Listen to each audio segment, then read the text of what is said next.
i-share ko lang yung yulok ko. Yan.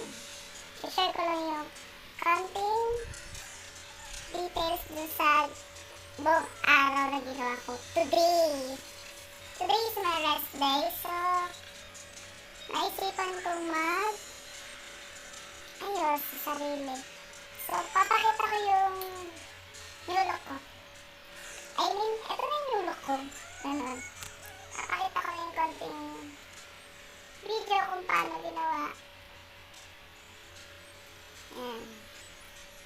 Yan. So, hi!